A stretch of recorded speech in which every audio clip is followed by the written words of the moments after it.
guys, gagawa ka ng basic sweet and sour sauce. So, nandito na ang luya, bawang, red bell pepper, at saka yung red onion.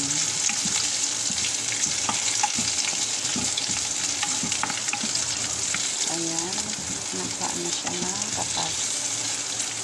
So, ngayon, lagyan na natin na ito pa talaga guys, kalimutan ko yung leeks.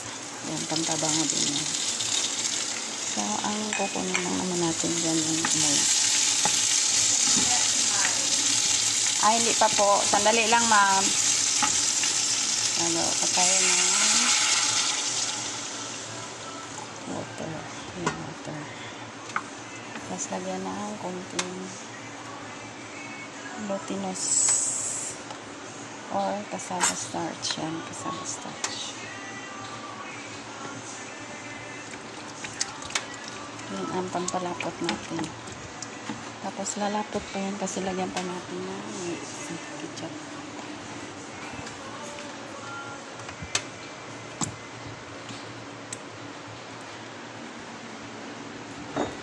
Tapos kapag kulang pa sa asin, lagyan pa natin ito konting black vinegar.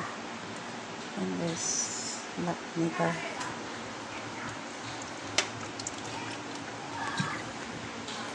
Tapos lagyan pa natin ng paminta. And this paminta.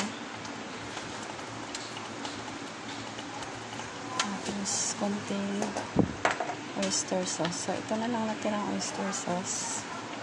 Lagay natin dyan. Tapos konting honey. Honey. Sige, honey. More honey. Tapos sesame oil. Sesame oil.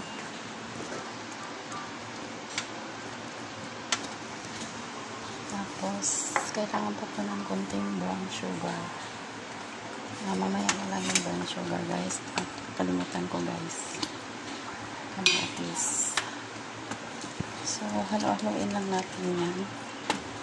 Pakuluin natin habang kumukuha ako ng sorry guys, ang gulo ng kusina namin.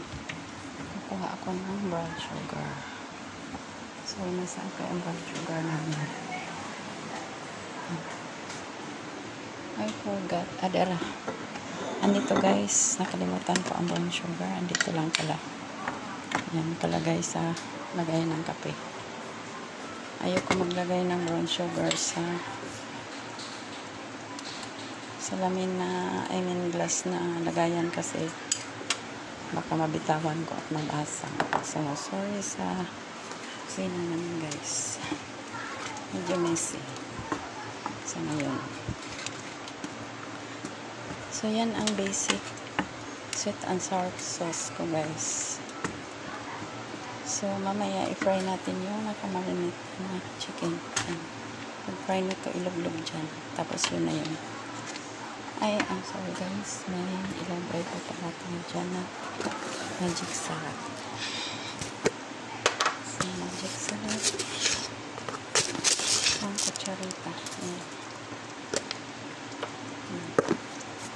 So, malasa na yun. Prito na lang tayo ng chicken. Tapos ilog-log natin dyan. Serve na. So, that's it guys. Thank you so much for watching.